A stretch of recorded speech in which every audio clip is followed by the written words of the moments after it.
आज pastor Joseph Prince के साथ। मैं आपको बता दूं कि आप एक शानदार साल में पदार्पण करने वाले हैं, तो अपनी आत्मिक कुर्सी की पेटी बांध लीजिए, क्योंकि हम जा रहे हैं सफर पर। आमीन। और एक उत्साही और एक हितकारी सफर पर जो जल्दी आने वाला है, और हर एक सफर आनंद के लिए है। आमीन। हर क्षेत्र जिससे आप गुजरते हैं, बस याद रखिए कि प्रभु आपसे आगे गए हैं। वो हमेशा ये कहना चाहते हैं, मैं तुम्हारे आगे जाऊंगा और टेढ़े मेढ़े रास्तों को सीधा करूंगा, एकदम सीधा। हमारे पास इतनी गवाहियां हैं जो सच हुई हैं, उनमें से कुछ पूरे बीते साल हमने आपके लिए पढ़ी हैं, और फिर से जब हम एक नए साल में प्रवेश कर रहे हैं, इसका यह मतलब नहीं कि परमेश्वर विश्राम और उत्साह की वो सारी बातें करना बंद कर देते हैं। यहाँ तक कि हेजॉन विजन भी इससे पहले के वर्ष में और समय और स्थान पर भी वो सारी बातें जारी हैं, वो सारी बातें चल रही हैं। ये सब कुछ अतिरिक्त है जो परमेश्वर डालेंगे। साल की थीम ही क्यों? खैर, हर चर्च को अपने लिए उस थीम को सुनना होगा, वो विशेष कलीसिया, वो विशेष सेवकाई, और वो जो उस कॉलिंग के अधीन और उस सेवकाई के अधीन है। ठीक है, मेरा मानना है कि इस चर्च के लोग इस बुलावे के अधीन और इस मिनिस्ट्री के अधीन हैं, और परमेश्वर ने हमेशा आपके लिए रखा है एक वचन रखा है आप सबके लिए। इसलिए जब वो आपके लिए हो, साकार करने के लिए, आपको जानने के लिए वही है, और आप उन्हें पूरी महिमा दें, न कि किसी और को। आमीन। आप जानते हैं कि यीशु ने 7 अलग अलग कलीसियों को 7 अलग अलग उपदेश दिए हैं प्रकाशित वाक्य की पुस्तक में। ऑलराइट, और ये आप ऐसे महसूस करते हैं कि एक सरमन सब पर लागू होगी। आमीन। पर उन्होंने 7 अलग उपदेश दिए हैं, 7 अलग अलग स्थानीय कलीसियाओं को। जी हाँ, तो मेरा मानना है कि यह है रेमा वर्ड जो परमेश्वर ने आज हमारे लिए रखा है। क्या आप तैयार हैं इसके लिए? आमीन। इस साल के लिए प्रभु की स्तुति हो। ऑलराइट, अब चलो सभोपदेशक 9:11 पर चलते हैं। मैं वापस आया। अब सुलेमान इसे पवित्र आत्मा द्वारा लिख रहा है, यीशु के अलावा आज तक का सबसे बुद्धिमान व्यक्ति, यीशु के अलावा बेशक। फिर मैंने धरती पर देखा कि न तो दौड़ में वेग दौड़ने वाले और न युद्ध में शूरवीर जीतते, न बुद्धिमान लोग रोटी पाते, न समझ वाले धन, और न प्रवीणों पर अनुग्रह होता है। वो सब समय और संयोग के वश में हैं। जी हाँ, वो समय और संयोग के वश में हैं। दोस्तों, हमने ये बार बार देखा है कि लोग जिनका कम अनुभव है, वो किसी ऐसे से टकराते हैं, और बाद में बातचीत के दौरान, आओ और मेरे लिए काम करो, आओ मिलो। हमारे चर्च में ऐसी कोई गवाहियां नहीं हैं। इसका यह मतलब नहीं कि वो उसके पास सबसे ज्यादा अनुभव है, या सबसे ज्यादा शक्तिशाली है, सर्वोत्तम है, सबसे बुद्धिमान है, कि उसको ही अनुग्रह मिले, पर सबको समय और मौका मिलता ही है। आमीन। अब यहां पर ये शब्द समय इब्री में है ईद। कहिए ईद। आप ऐसे उच्चारण करते हैं इसे, समय का उच्चारण है ईद। ऑलराइट, बस हवा के बारे में सोचो और आपको ये सही मिल जाएगा। ओके, उन सबको समय और मौका मिलता है। ये शब्द मौका है पेगा, उन सबको मिलता है। ये एक विशेष घटना है, ये सही घटना है, और वहां इस घटना के लिए इब्री शब्द है कारा। अब कहिए कारा। बस याद रखिए ईद और कारा। अब ये पुराना नियम है, पुराना नियम इब्री में लिखा हुआ है, ओके, और आपका नया नियम ग्रीक में लिखा हुआ है। और हम सब अपनी बाइबल ज्यादा समय अंग्रेजी में ही पढ़ते हैं, राइट? पर मूल भाषा पुराने नियम की है इब्री, और नए नियम में है ये ग्रीक। बस ये याद रखिएगा। Okay, alright. अब आप देखें कि समय और अवसर उन सबको मिल रहा है। हम चाहते हैं कि ये सही समय पर हमारे साथ हो, हम चाहते हैं कि ये सही घटना हमारे साथ हो, क्योंकि हम जानते हैं कि अंत में जो दौड़ जीतेगा, जो भी अंत में दौड़ जीतेगा, जरूरी नहीं कि वो सबसे तेज दौड़ने वाला होगा, जरूरी नहीं कि वो सबसे ताकतवर हो, जैसे कि दाऊद ने गोलियत को जीता था। ये कोई अनुग्रह का हिस्सा नहीं है जो उसको मिले, जो सबसे योग्य और अमीर हो, जो ज्ञानी पुरुष और बुद्धिमान हो, राइट? पर समय, ईद और कारा उन सब पर घटता है। ओके, तो ये है क्या? इसका ताल्लुक वर्ष के थीम से है। तो आप आराम से बैठिए और ये देखिए।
कैरोस वर्ष सही समय और सही स्थान का वर्ष है।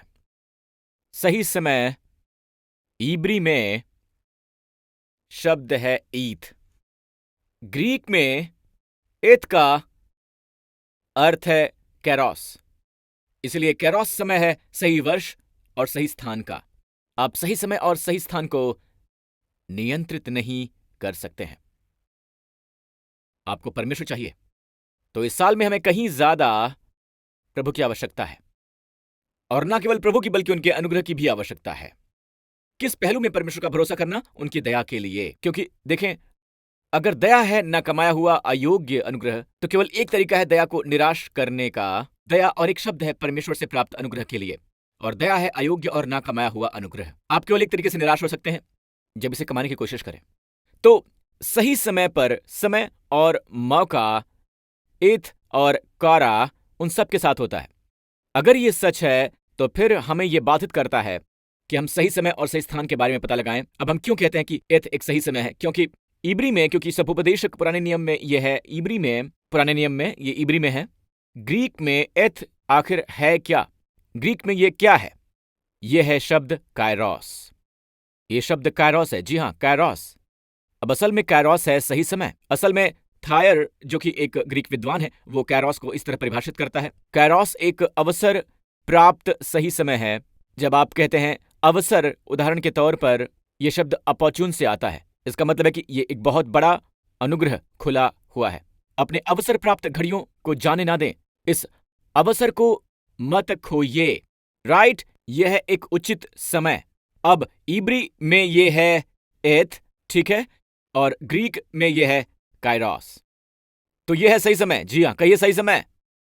अब ये थेयर है जो ग्रीक विद्वान है, ये ग्रीक विद्वान है वर्ल्ड स्टडीज में। इसने कायरोस के बारे में क्या कहा? ये जो समय है अवसर के रूप में है। यह है कायरोस समय अवसर के रूप में, उचित समय, सही समय, एक अनुग्रह प्राप्त समय। कायरोस ग्रीक के लिए है, इद इब्री के लिए है समय, सही समय, उचित समय। जी हां। अब देखते हैं पुराने नियम में सबसे पहले इद का प्रयोग कहां होता है। पुराने नियम में पहली बार जब यह प्रकट होता है, और हम वहां से कुछ सीख सकते हैं। पहली बार जब यह घटित होता है, जब नूह कबूतरी को बाहर भेजता है, पहले वो कौवे को भेजता है, फिर वो कबूतरी भेजता है, और बाइबल कहती है और कबूतरी सांझ के समय उसके पास आ गई और देखा उसकी चोंच में जलपाई का एक नया पत्ता है। इससे नूह ने जान लिया कि जल पृथ्वी पर घट गया है। अब ये जो शब्द है सांझ, ये है एथ। सांझ के लिए एथ शब्द यूज किया गया है। उत्पत्ति की पुस्तक में आदम और हव्वा की कहानी में वहां कोई एथ का इस्तेमाल नहीं है, कोई इस्तेमाल नहीं है। कैन या हाबिल ने किसी ने उसका इस्तेमाल नहीं किया है जब तक कि जल प्रलय नहीं आ गया। फिर एथ घटित हुआ। ये इस तरह से कि यीशु पर दंडाज्ञा देने के बाद जब उन्होंने हमारे पापों को ओढ़ लिया, आमीन, जैसे कि नूह की कश्ती अरारात पर्वत पर जा टिकी, और ये शब्द अरारत में असल में है अरार, जिसका इब्री में मतलब है श्राप। अरारात का मतलब है श्राप पलट दिया गया। जब यीशु क्रूस पर मरे और तीसरे दिन के बाद मृतकों में से जी उठे, तो आपके जीवन में श्राप पलट दिया गया। आमीन। और ये यीशु मसीह की तस्वीर है। वो सारी दंडाज्ञा जो उस पर आ गिरी, आमीन, वो खत्म हो गई जब वो कब्र से बाहर आए। प्रभु की स्तुति हो, ये हो चुका है। हालेलुया। गौर करें, उत्पत्ति 8:11, कबूतरी सांझ के समय उनके पास आ गई। क्या आपने गौर किया कि पहली बार एथ का इस्तेमाल किया गया है, और वो ग्रीक में है कैरोस, और इसका ताल्लुक है कबूतरी से। कबूतरी पवित्र आत्मा की तस्वीर है। तो पवित्र आत्मा जो आप में है, वो सही समय पर सही जगह पर आपको लाती है। क्या आपने किसी चीज के लिए प्रार्थना की है और परमेश्वर ने मुझसे ये कहा है? आप किसी चीज के लिए प्रार्थना करते हैं और आप पाते हैं कि साकार होने में बहुत लंबा वक्त लगता है। कई बार कुछ प्रार्थनाएं, बहुत सी प्रार्थनाएं असल में तुरंत साकार हो जाती हैं या बहुत जल्दी साकार होती हैं, राइट? पर कुछ है जिनमें बहुत लंबा समय लगता है। कई बार 1 साल का समय लग जाए या बहुत सा समय लग जाए। इब्राहिम और सारा की तरह उन्होंने परमेश्वर पर विश्वास किया एक बच्चे के लिए, और बच्चा उससे 20 साल तक नहीं आया था, और ये लंबा समय है। आपको नहीं लगता क्या? खैर, उनका प्रकटीकरण बहुत दिलचस्प है। बाइबल इसे प्रकटीकरण क्यों कहती है पता है? कायरोस। यहां ये उत्पत्ति 18 में ये है, इसमें लिखा है कि मैं निश्चय तेरे पास फिर आऊंगा, और परमेश्वर इब्राहिम से बात कर रहे हैं। मैं निश्चय ही तेरे पास फिर से आऊंगा। मैं आऊंगा जब तेरी पत्नी सारा के एक पुत्र होगा। और सारा तंबू के द्वार पर जो इब्राहिम के पीछे था सुन रही थी, जैसे बहुत सी औरतें सुनती हैं।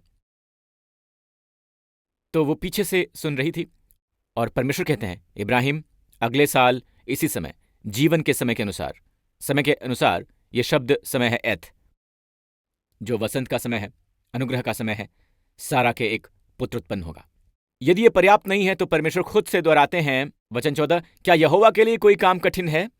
नियत समय में अर्थात वसंत ऋतु में मैं तेरे पास आऊंगा और सारा के पुत्र उत्पन्न होगा, जो 20 साल से इंतजार कर रही है। और अंत में जब कैरोस आता है, प्रकटीकरण होता है।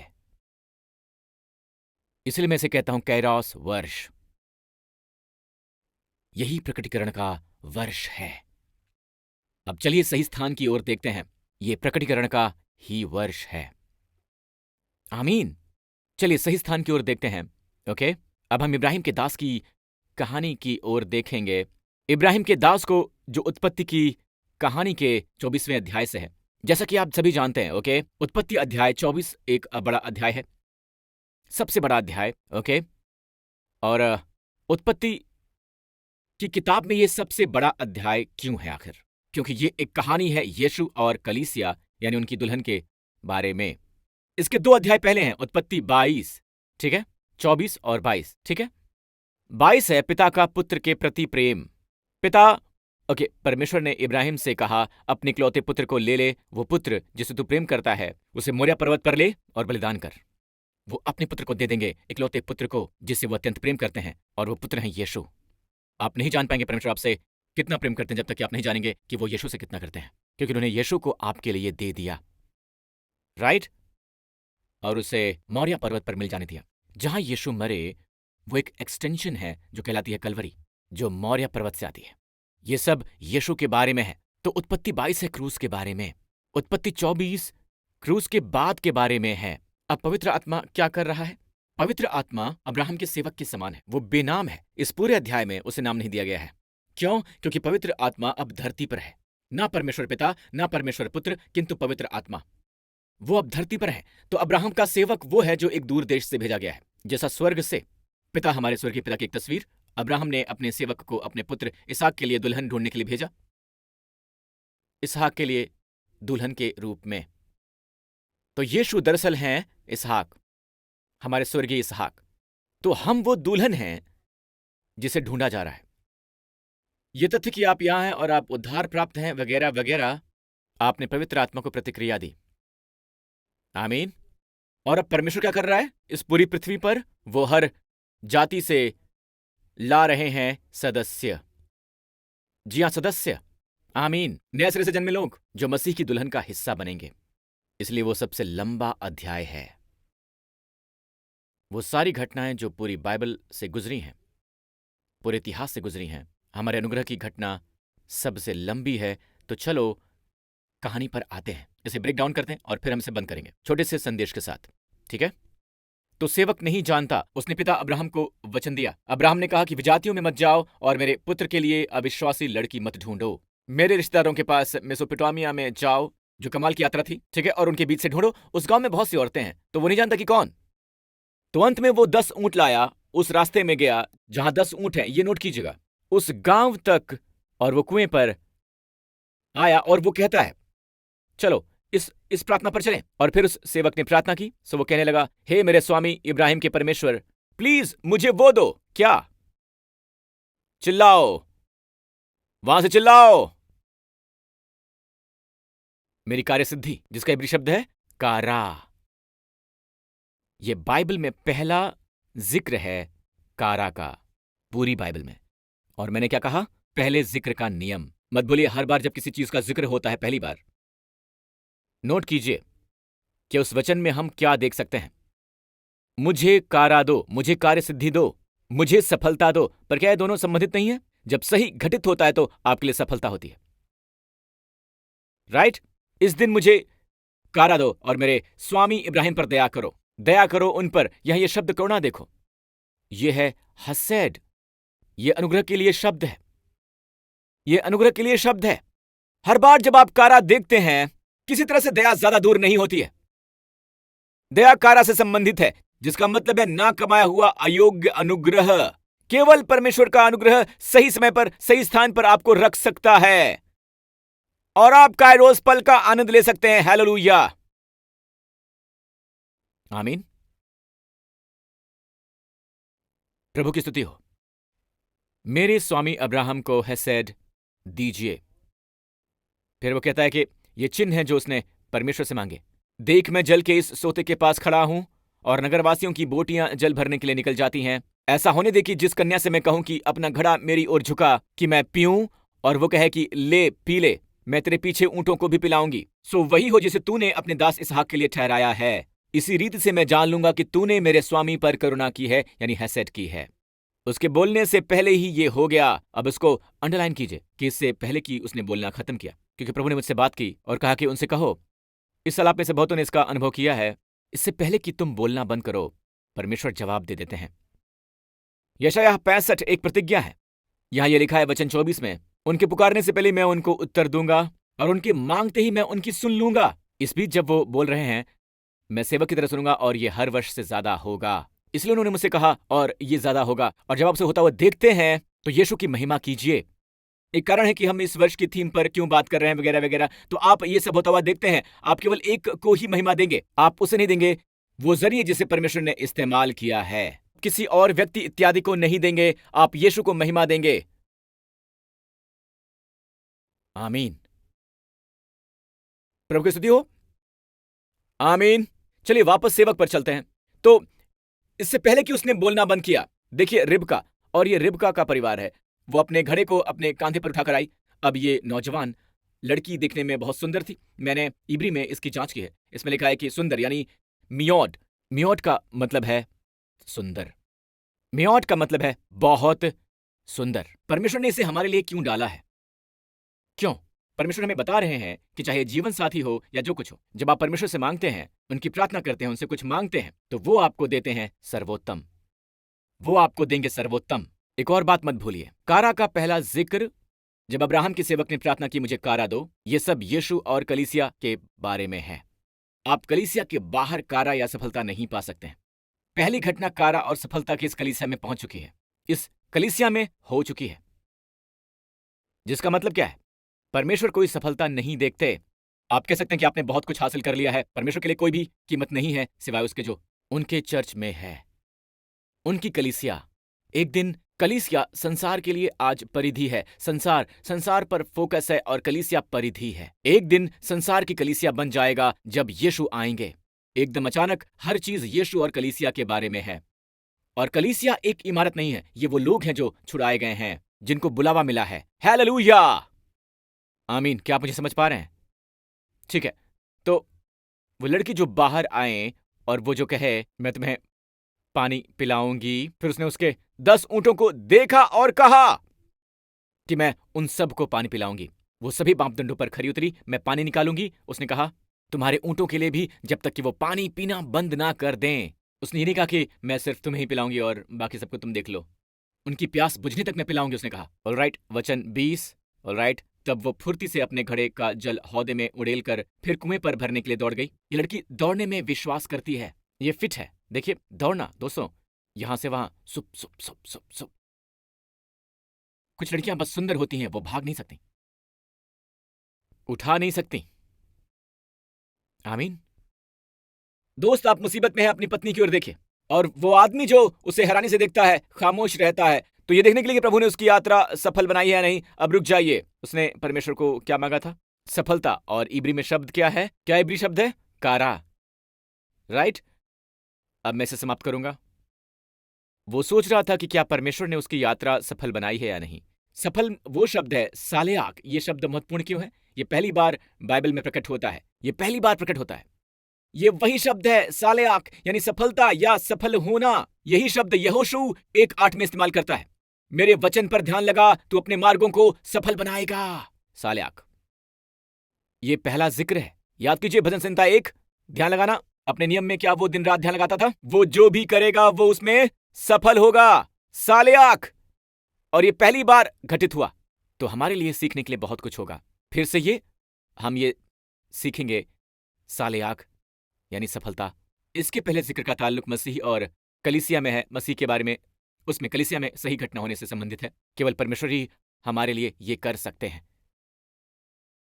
सही समय, सही जगह। सही समय, सही जगह। क्या इसने आपको आश्चर्यचकित किया?